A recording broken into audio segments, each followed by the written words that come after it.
We will call the Finance Committee meeting to order at 4:04 PM on Wednesday, February 18th, 2026.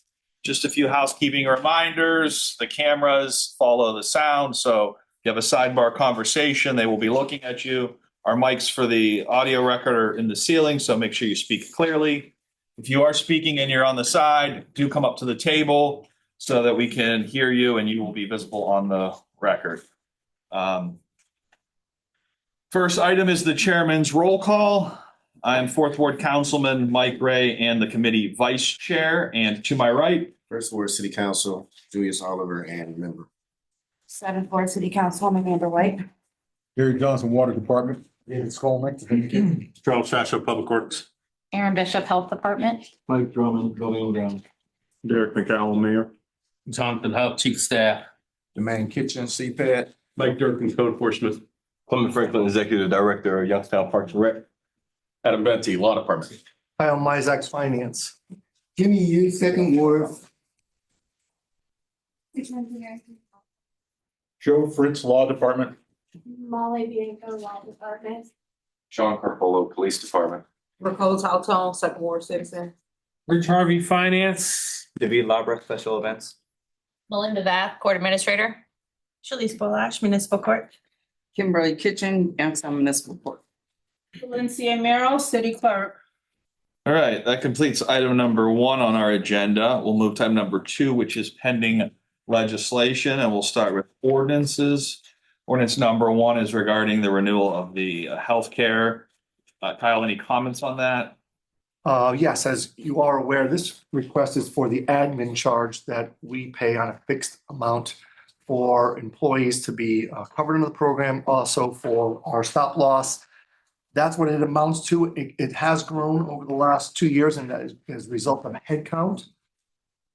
However, we also implemented, which will begin on March 1st, a higher benefit for medical insurance, which means that employees will see an impact on their paychecks because their 10% component has increased, and the remainder will be picked up by the city, that 90%.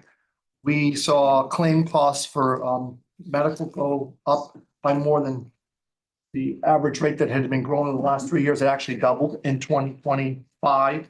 And that was a result of changes on how many prescriptions are being issued under the program.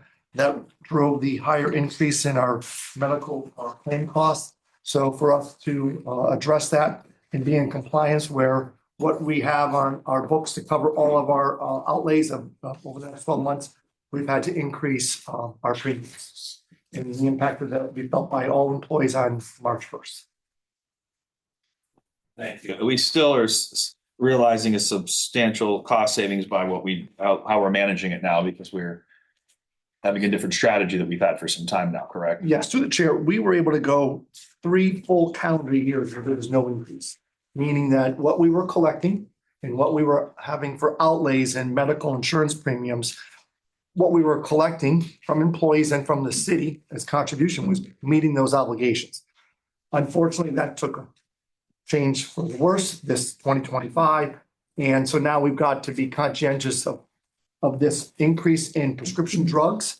And the committee will be coming back to the table in meeting to talk about some potential benefit changes that may reduce some of those forward costs that we may see in the next calendar year. Councilman Hughes.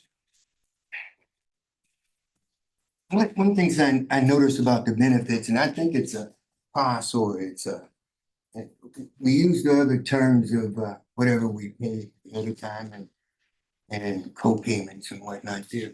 This is a supply, this $500 supply cost before we can get, there's a lot of members that get free service. It says free, to us, there's no cost to us, but we still got to pay a $500 supply. And it seems to be across the board to almost any medication that we get. So in regards, we're talking about the deductibles. It's a deductible, yes. And I think you title it supplies or something like that. And it's $500. Yeah, I don't know if we can get in the weeds of plan Yeah, deductibles right, here. we're talking through the chair. You're actually talking about the plan that we have in place. The plan has not changed. plan is going to stay the same. It's just what we are charging for that benefit, for that same coverage is increasing dramatically. And employees will see that impacting their paychecks starting on first payroll of March. And the city itself is having to build that increase into the budget for the departments because as you're all aware, the city is 90% responsible for those costs. Kyle, who can answer the questions that Councilman Hughes has when we need clarifications on these? Because Through the chair, that would be going to the law department and talking to Mark, who's in the risk department and responsible for those benefits and employee questions. okay, I think maybe we should have one as an office because I have similar questions to Councilman Hughes, and this is on the administration portion, so maybe we could get those answered if we schedule something with Mark. Would anyone else be interested in that? Yeah, just for clarity, I just want to know how it got there. Okay. That's basically what I'm trying to do. I mean, it's one thing saying that we got a good plan, we got this and that, but then we have what I call surprises. Yep, Kyle tells us how good it is until we go to use it. I'm just trying to get clarity how it got there and what was the process. So that's a good idea. Okay. Moving to Chu, Kyle, is this the same thing, but for the other parts of it, the dental and vision? Correct, that is the case. Okay, Is that, go ahead, Councilman did that Hughes. change? Through the chair, no, there are no need to increase rates for dental or vision. What we are collecting from employees and what we are paying out in benefit costs, it is not exceeding what we've budgeted and what is in place. This is the admin costs associated with our employees having this addressed by a third party on their behalf. Thank you, Kyle.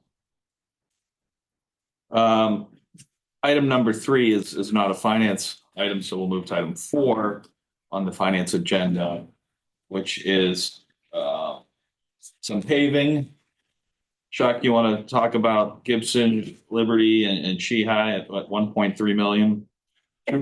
Through the chair, this project is exactly what it states on there. So it's a typical mill and what we call mill and fill,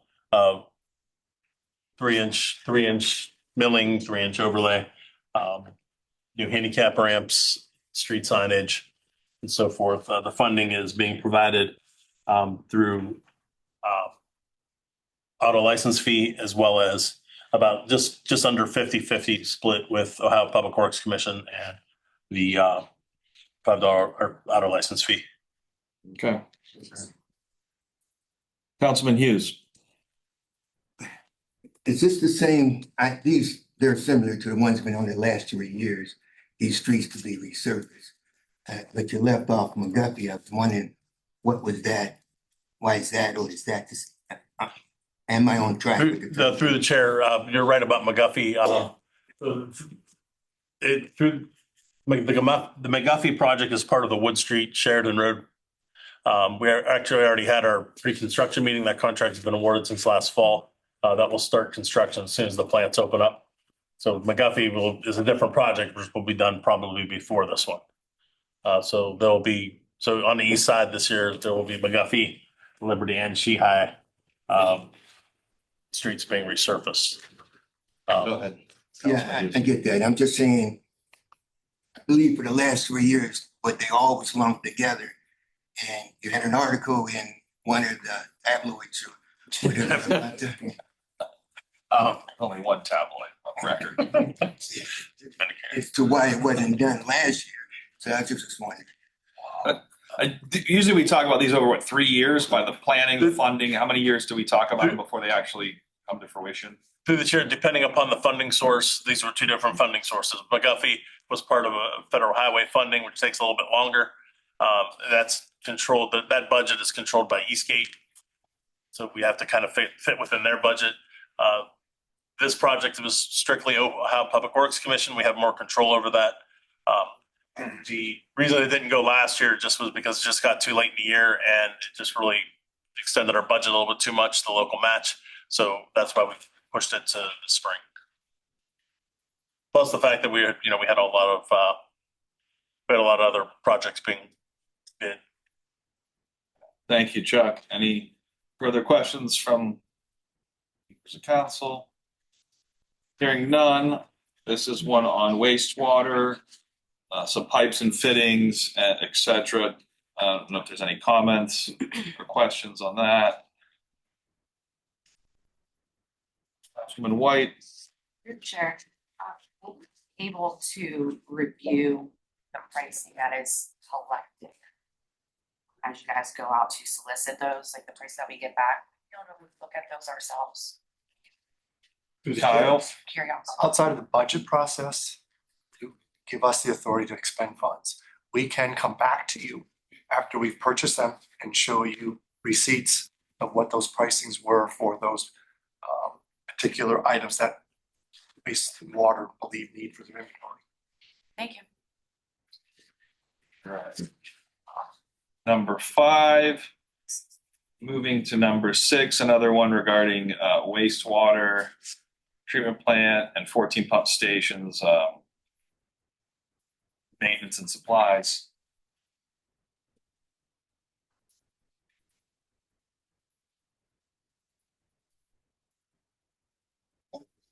No comments on either of on that one. We can move to item number 7, which is the YPA agreement.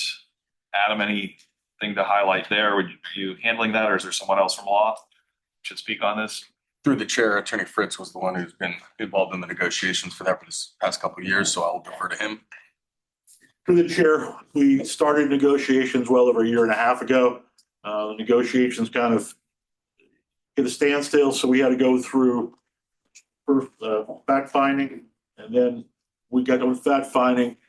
We had a lapse here. Fact finding was done in September after some hearings. We had a lapse in time because it wouldn't go conciliation till probably sometime in March or April. The parties all sat down together and was able to compliment everyone, work out and get something that was a good compromise before we went to conciliation. You got something forced on both parties. So both parties have agreed. And this is the tentative agreement. I believe that the summary was presented in the packet for council as a whole, with any specific questions. Generally speaking, it is just an increase pretty much in compensation. Very little of the details of the contract and how the interaction between the union and the cities changed as part of this agreement. Thank you. And this is in line with increases that are across and part of the pattern that we tend to follow. Through the chair, correct. The finance part was involved all the way through the negotiations, and it's all part of the process as we go through with all the unions. Kyle. Through the chair, this actual contract will be establishing the new pattern because this goes through 27. Councilman Hughes. What does that, you're not doing year to year or part of it, or what? Through the chair, it's a 3-year contract. They are the first union out through 2027. So wages won't be talked about until 3 years from now. No, through the chair, there are changes for each year, 25, 26, 27. Thank you. What else? Any? Okay.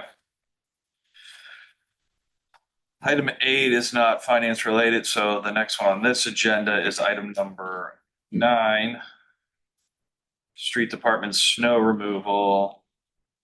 There'll be an increase. Chuck, did you, or Mike, I don't know who's better versed if. Just Mike went up. This is for the conveyor belt. Oh, Loading it in. okay. We visited this before, right? Yeah, we went 50, but we had to increase it another 50. This is a specialized conveyor belt that wouldn't be worth us buying our own because of used a handful of times a year. Right. Okay. Councilman White, did you have a? Yes, you said the prices went up. That's why it was set for the increase, the prices with the facility. Salt and the belt itself, yeah, so we needed more than 50,000. It's the salt we need. Follow up. Councilman White? We haven't put this out for contract yet or spent any of that original 50,000, correct? Yes, I believe, Chuck, am I right? Chuck, go ahead. Through the chair, it's not that the cost did go up. The price went up due to more use. The contract price from ODOT is still the same. But we just used more salt, so that's why the expenditure went up. So we ordered more salt, so we had Yes. to use the belt to deliver the salt more frequently, so we. Through the chair, correct. So it's just frequency of use and the amount of salt that we used. Okay. That will take us to item number 10. I think 11 and 12 are all court related. There, appropriations that the court has authority to do, Kyle. Yes, through the chair. Number 10 and 11 is appropriating unspent funds that the court received from the county. These funds need to be spent in a timely manner, so council's being asked to appropriate those remaining from last year. The courts will be coming back to you once they receive the 2026 allocation, increasing these appropriations reflecting the amount of money that they'll be given. And then number 12 is the courts providing assistance to cover the debt service out of the special funds that we will be utilizing these monies when we make the payment on the note of rolling or the courthouse. Anyone have questions on those? I think we do have representatives from the court there. We did have any specifically.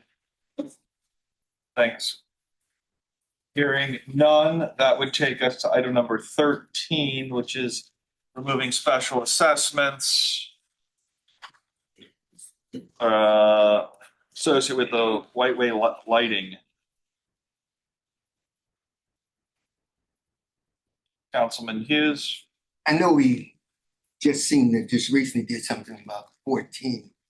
And I understand we're on 13. I do get that mixed up from time to time, but not today. So what I'm trying to get an understanding is the why is it separate? And this is when you do your explanation of that. Chuck, do you want to get Whiteway? Because that's a different program, right? Is it you? Through the chair, yes. The whiteway lighting assessment is different than I'll call it miscellaneous assessments, because those other assessments are very specific things by different ordinances regarding grass cutting, board ups, excessive trash, demolition. But the whiteway lighting assessments is an ordinance all by itself that only deals with the street lighting. So, go ahead. Just to follow up, okay, then could you explain what it? Could you shed some light on this, Chuck? Through the chair. Through the chair, the whiteway lighting assessments that are being removed, it looks like they're on city-owned property. So essentially, we would just be assessing ourselves. We don't assess for grass cutting either on city properties that we own. But at some point, the whiteway lighting is going to have to be looked at. There's a shift happening with First Energy to LED lights. They're in very much in a transition phase right now, and I don't have a lot of information on it because they don't have the information yet. I expected Wendy from First Energy did assure me that she will have clarity on that within the next few months. Okay, thank you, Chuck. Councilman Hughes, did you have a question on 14 on the regular special assessment removals? Is this the same ones we did, I believe, in December? Are these different assessments? Through the chair, no, this is the same. Properties. Check for different properties. Right, it's the same process. Yes, Yeah. correct. It's the same. We put them on and we take them off once they're satisfied. Or we've met and we've addressed it Right. at hearing. All right. Well, for the ordinances, I will entertain a motion that we take ordinance items 1 and 2, 4 through 7, and 9 through 14 to the floor for consideration and passage. Second. Okay, it's been moved and seconded that items 1 and 2, 4 through 7, and 9 through 14 go to the floor for consideration and passage. All the other items are there for historical purposes. They're in a second reading, so we've discussed those exhaustively. A full 59-minute discussion at last Finance Committee. We have anything to address as it comes to under miscellaneous budget hearings? Kyle? We are scheduled, I think. Council has scheduled with council's support a meeting up next Tuesday at 3 p.m. The documents will be. The next one is tomorrow. at Oh, 3 tomorrow, o'clock. right. Correct. I apologize. The next meeting will be next week, and we will get those documents out to you this Friday. For those scheduled departments that we went over when we set the schedule up for the remainder of the budget cycle, budget meetings. So I just want to make you aware that you'll have them for the weekend. If there's any questions, please don't hesitate to reach out to me. And we will meet with those department heads tomorrow, and then we will meet again next week. So just for clarification, we do have a committee of the whole meeting scheduled for tomorrow at 3 p.m., which is finance related to discuss budget items. Correct. And then the next one after that is set for, Tuesday, the 24th of February at 3 o'clock. okay, Tuesday, the 24th, February at 3 o'clock would be the next one after that. So those are technically not the finance committee. That is the committee of the whole, meaning all of us meeting together as the body. There is nothing else pending. We can entertain a motion to adjourn. Second, we are adjourned at 4:26.